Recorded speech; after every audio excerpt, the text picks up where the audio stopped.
Welcome into New York Giants Now by Chat Sports. We got a mailbag coming up, which aired on our live show, though. That goes down every Wednesday afternoon. The best way to get featured on these mailbag, it's a two-step process. Go down right now, hit that big red button, because we only take questions from subscribers. And number two, you got to have your notifications on. So go down as well, hit that bell icon, and then select all, so you get notified anytime we put a video out here on the channel, and then you can join us for these live mailbags. We're going to start with a question from the GOAT, Rosario Guzzo. What up, brother? He said, will the Giants draft a center in the draft? I love the one from Minnesota.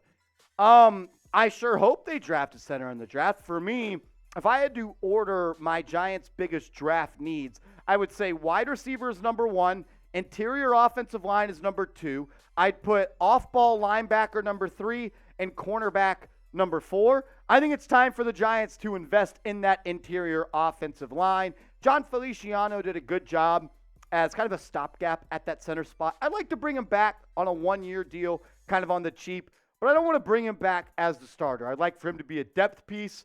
If you could draft a center in round 2, 3, or 4, and a guy that can come up to speed and get better and potentially start down the stretch, I think that'd be pretty good. The Giants did draft 2 guards last year in the middle rounds, and Joshua Azudu and Marcus McKeithen, both out of the University of North Carolina. Shout out to producer Rolly, big Tar Heel fan.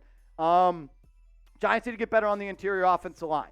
Hopefully Evan Neal takes a step at the right tackle spot. You got Andrew Thomas, a top 5 left tackle. But we saw in the playoffs against the Philadelphia Eagles and their ability to just fire off the ball and win in the trenches where they won against our interior offensive line.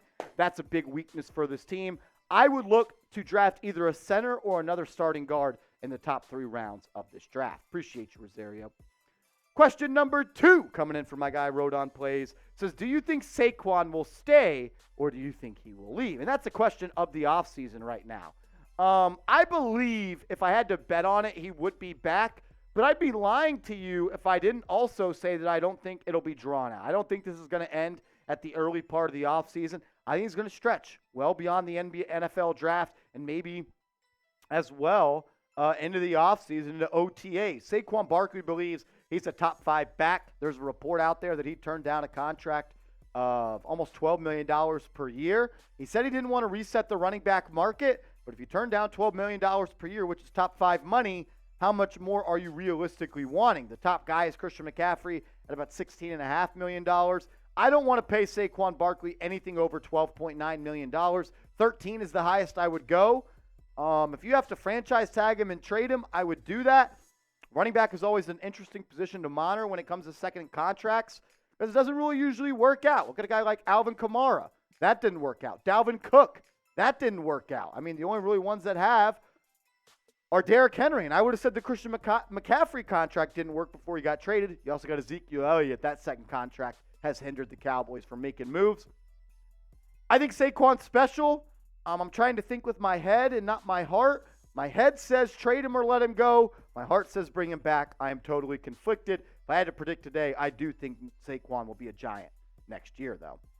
Next question coming in from Extend Kenny Galladay. This has to be a troll. He says, with the Giants, with the free agent market for wide receivers looking kind of should the Giants trade for Darren Waller? And you're 100% right. The wide receiver market is not all that good. The number 1 wide receiver free agent is Odell Beckham Jr., and then you got guys like Darius Slayton, who's a top 10 free agent wide receiver. It's just really not all that good. We've talked about that in previous videos.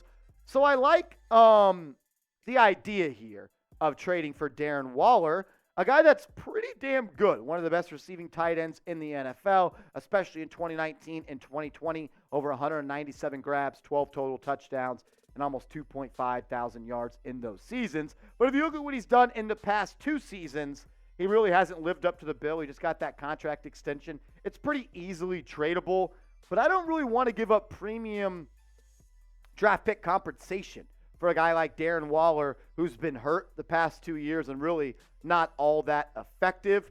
I do think getting a receiving tight end could benefit this offense, especially if you bring back a guy like Mike Kafka and he doesn't leave for the Arizona Cardinals, because we saw the way he used the tight end in Kansas City with Travis Kelce. If you can get a receiving tight end and kind of put him in that mold, He'll never be as good as Kelsey because he's going to go down as one of the best ever, but kind of played that same type of role. Mike Kafka is a name that I've heard the Giants could be interested in. I don't know if I'd trade for Darren Waller. The best ability is availability, and he really hasn't been that the past couple of years. I'll ask you, though, and I like this question. Good job, producer Rolly. Would you trade a third-round pick for Darren Waller, the tight end of the Las Vegas Raiders? Giants have 2 third-round picks. Interesting. I kind of want you guys to decide for me. Would you trade a third-round pick for Darren Waller? Why for yes and for no? Tyler, my man, what up, Brody? Good to see you in the chat. He says, should we trade for D-Hop, and what do you think it will cost? I think DeAndre Hopkins is definitely somebody that the Giants have on their radar and will think and talk about this offseason. Sounds like he wants out of Arizona, and sounds like Arizona wants D-Hop to play elsewhere. I think the cost will be at least a second-round pick for a guy like DeAndre Hopkins. I'm kind of in the camp that maybe I would trade a second-round pick. If I can get him for a third, I would absolutely do it. D-Hop's still, in my opinion, when healthy, one of the best receivers in the NFL. But he's probably going to want a new contract, and he's a guy that's over the age of 30 at this point. If I get him for a third, I would absolutely do it. I'd think long and hard about trading a second-round pick for him.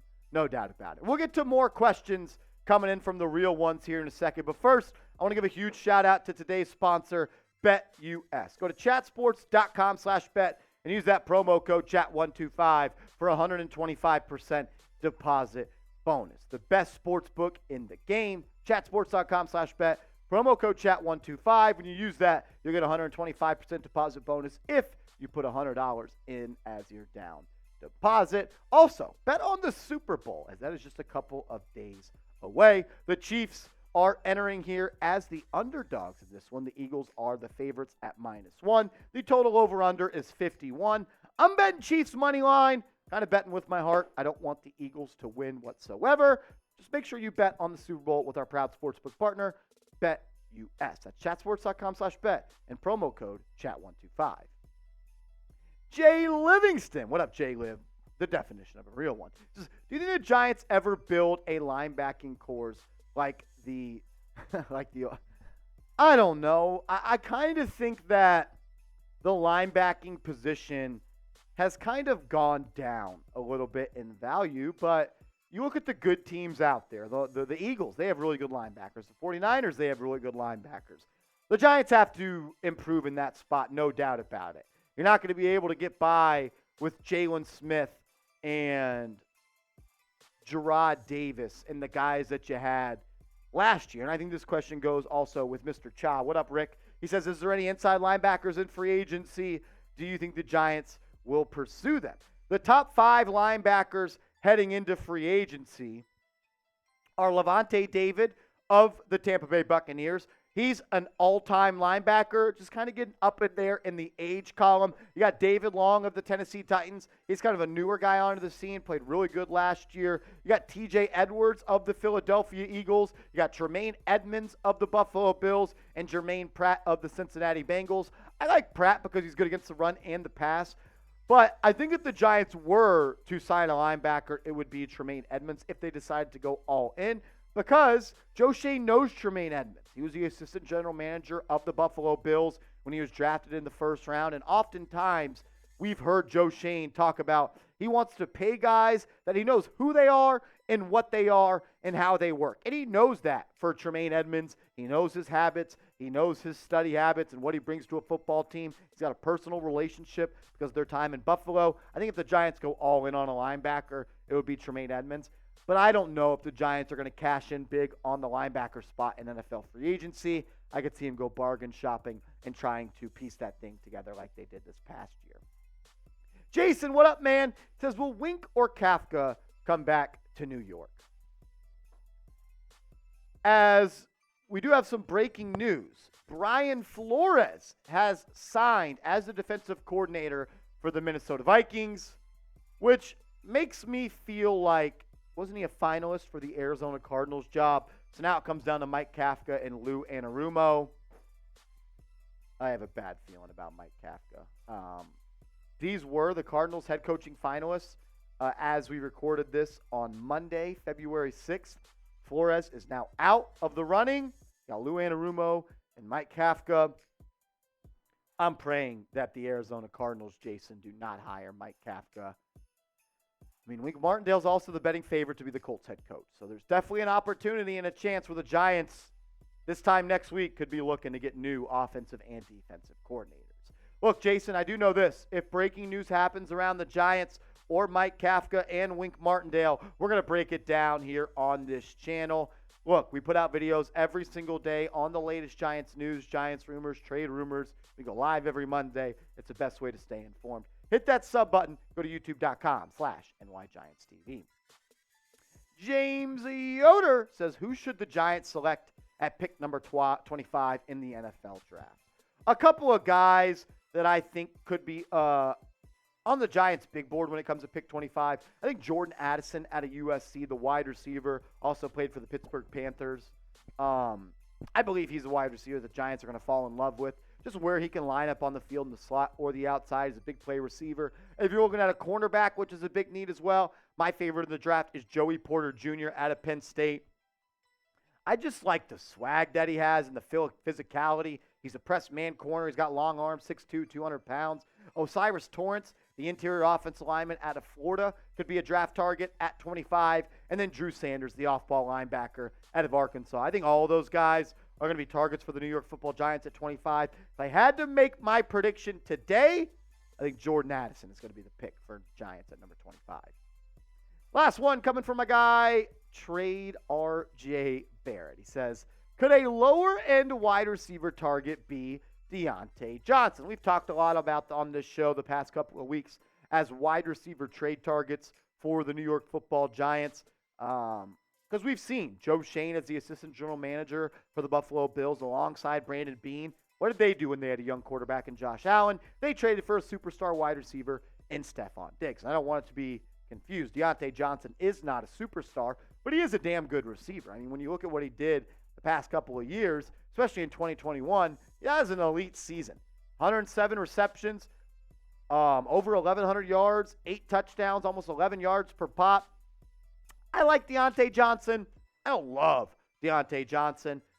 This past year, 86 receptions, 0 touchdowns. I don't know if that's because of the QB play they had in Pittsburgh or just the offense in general there with Matt Canada as their OC. I like Johnson. I just wouldn't give up premium picks. If I get him for a third-round pick, I'd probably do it, but I'm not giving a first or a second-round pick for Diontae Johnson. I love this question. We'll end it on this one. How should the Giants fix their wide receiver core? Should they make a trade or should they address it in the NFL draft? If you want them to make a trade for a wide receiver, type T. If you want them to draft a wide receiver, type D. I'm calling on all the real ones to sound off. Educate me and let me know what you think in the comment section. Also, remember, you can give me a follow over on Twitter at @MarshallGreen_. Trying to talk ball with Giants fans. If I missed your question in today's show, DM it to me on Twitter at @MarshallGreen_.